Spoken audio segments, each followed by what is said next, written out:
السلام علیکم دوستو، میرا نام ہے عبدالرشید اور میں آپ کو اپنے یوٹیوب چینل اور فیس بک پیج پر خوش آمدید کہتا ہوں۔ دوستو، آج کی جو یہ سیریز ہے ہماری، اس سیریز کی ہماری 5ویں ویڈیو ہے۔ جو پہلی ویڈیو تھی اس میں میں نے آپ کو بتایا تھا کہ اگر آپ عمرہ کے لیے جا رہے ہیں، آپ کا عمرہ کرنے کا ارادہ ہے، تو ایئرپورٹ کے اوپر پہنچنے سے پہلے آپ کے پاس کون سے ڈاکومنٹس ہونے چاہیے۔ دوسری ویڈیو میں نے بتایا تھا کہ آپ کے پاس بیگ کتنے ہونے چاہیے اور آپ کون کون سا سامان ساتھ لے کر جا سکتے ہیں جس کی آپ کو ضرورت پڑ سکتی ہے۔ پھر اگلی ویڈیو میں ہم نے بتایا تھا کہ اگر آپ کے ساتھ خواتین جا رہی ہیں اور ان کو ماہواری کا مسئلہ پیش آ سکتا ہے تو ان کے لیے آپ نے کون سی گولیاں یا کون سی میڈیسن کا استعمال کرنا ہے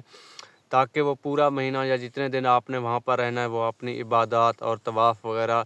وہ اچھے طریقے سے کر سکیں اور کوئی رکاوٹ پیش نہ آئے۔ پھر اس سے اگلی ویڈیو میں ہم نے بتایا تھا کیونکہ وہاں پر خواتین کو، چاہے وہ بیت اللہ شریف ہے چاہے وہ مسجد نبی ہے، وہاں پر خواتین کو نماز جماعت کے ساتھ پڑھنی پڑتی ہے اور ہر نماز کے بعد نماز جنازہ ہوتا ہے، وہ بھی جماعت کے ساتھ پڑھنی پڑتی ہے۔ تو اس لیے جو خواتین آپ کے ساتھ جا رہی ہیں، اگر ان کو جماعت کے ساتھ نماز پڑھنے کا نہیں پتہ ہے تو اس ویڈیو میں ہم نے بتایا تھا کہ آپ جماعت کے ساتھ نماز کیسے پڑھ سکتے ہیں۔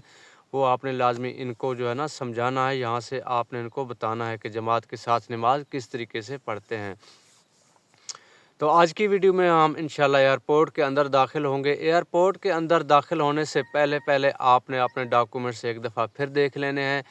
کہ آپ کے پاس جو ویزا ہے وہ آپ کے پاس موجود ہے، پاسپورٹ آپ کے پاس موجود ہے اور جو ایئر ٹکٹ ہے اس کا جو سٹیٹس ہے وہ کنفرم ہے، آپ کے پاس موجود ہے، اور جو ہوٹل کا جو ووچر ہے وہ بھی آپ کے پاس موجود ہونا چاہیے۔ ویسے یہاں ایئرپورٹ کے اوپر ہوٹل والا جو ووچر اس کو چیک نہیں کرتے ہیں، وہ آپ کے پاس ہونا چاہیے۔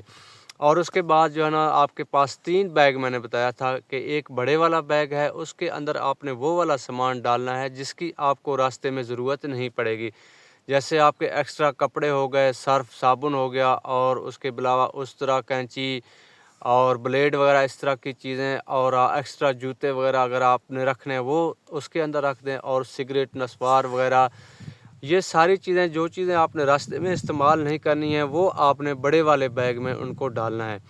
اور اس کے بعد ایک چھوٹا جو بیگ پیک ہوتا ہے، چھوٹے والا بیگ ہے، اس کے اندر آپ نے اپنا وہ جو احرام کا کپڑا ہے، چادریں ہیں، وہ آپ نے اس کے اندر ڈالنی ہے کیونکہ آپ نے ایئرپورٹ کے اوپر جا کر احرام باندھنا ہوتا ہے، اور ہوائی چپل آپ نے اس کے اندر ڈالنی ہے۔ اور اس کے علاوہ آپ نے جو کھانے پینے کا چھوٹا موٹا سامان ہے، پانی کی ایک بوتل ہے، اور جو ڈرائی فروٹ بسکٹ وغیرہ یا باقی جو کھانے پینے کی چیزیں ہیں اور جو ڈاکومنٹس وغیرہ ہیں آپ کے، وہ سارے آپ نے اس چھوٹے والے پیک جو بیگ پیک ہے اس کے اندر ڈالنا ہے، وہ آپ کو اندر جانے دیں گے۔ جو بڑے والا بیگ ہے وہ آپ سے لے لیں گے، وہ آپ کو جہاز کے اندر اس کو لے کر جانے کی اجازت نہیں ہے۔ اور ایک چھوٹے والا جو بیگ میں نے آپ کو بتایا تھا جس کے 4-5 خانے ہوں، اس کی تصویر بھی میں ساتھ لگا دوں گا، آپ دیکھ لینا، اس طرح کا آپ کے پاس ایک ہونا چاہیے، کیونکہ جیسے ہی آپ احرام باندھ لیں گے تو احرام کے اندر کوئی جیب نہیں ہے۔ ابھی آپ نے جو اپنا موبائل ہے وہ اس کے اندر رکھنا ہے، اور اپنے پیسے وغیرہ اس کے اندر رکھنے ہیں، اور اپنا پاسپورٹ ویزا وغیرہ جو ضروری ڈاکومنٹس ہیں وہ ساری چیزیں آپ نے اس کے اندر رکھنا ہے، اور اوپر سے آپ نے چادر ایسے لپیٹ دینا ہے۔ تو دوستو، یہ ساری چیزیں دیکھنے کے بعد پھر جیسے ہی آپ لوگ بین الاقوامی وہاں پہ ہوتا ہے ایک مطلب اندرون ملک اور ایک بیرون ملک روانگی اور ایک آمد، چونکہ ہم بیرون ملک ابھی جا رہے ہیں تو ابھی ہم نے جو ہے نا بیرون ملک روانگی والا جو ڈپارچر ہے، یعنی کہ انٹرنیشنل ڈپارچر یا بیرون ملک روانگی، وہاں پر آپ نے جانا ہے۔ بعض اوقات ایسے ہوتا ہے کہ آگے ایک جہاز نے جانا ہوتا ہے تو پھر اتنا زیادہ رش نہیں ہوتا، کبھی ایسے ہوتا ہے کہ مختلف ملکوں کے جہاز ایک ٹائم پہ یا ایک ساتھ جانے ہوتے ہیں، کوئی سعودیہ جا رہا ہے، کوئی دبئی جا رہا ہے، کوئی اور کسی ملک میں، تو وہاں پر بہت زیادہ رش ہوتا ہے۔ اس لیے اگر آپ گروپ کی شکل میں ہیں تو جو گروپ کا سب سے بڑا بندہ ہے وہ کوشش کرے کہ اپنے جو جتنے بندے ہیں ان کو ایک لائن میں خود آگے ہو جائے اور سب کو اپنے پیچھے رکھے، یا پھر آگے کوئی ایک بندہ دوسرا رکھے جو تھوڑا بہت پڑھنا لکھنا جانتا ہو، بات چیت کرنا جانتا ہو، اور خود پیچھے رہ جائے تاکہ اگر کسی بندے کو راستے میں کوئی مسئلہ آ جائے تو وہ اس کو سالو کرے۔ اور اگر آپ خود آگے نکل جائیں گے تو آپ ہو سکتا ہے آگے چلے جائیں اور آپ کے بندے پیچھے رہ جائیں، اس لیے آپ نے کوشش کرنا ہے کہ اپنے بندوں کو ساتھ رکھنا ہے۔ اور ایئرپورٹ کے اندر داخل ہونے سے پہلے سب بندوں کے ہاتھ میں پاسپورٹ ہونا چاہیے، ویزا ہونا چاہیے، اور اس کے بعد ایئر ٹکٹ کنفرمیشن ہونا چاہیے۔ 3 ڈاکومنٹس ہر بندے کے ہاتھ میں ہونے چاہیے۔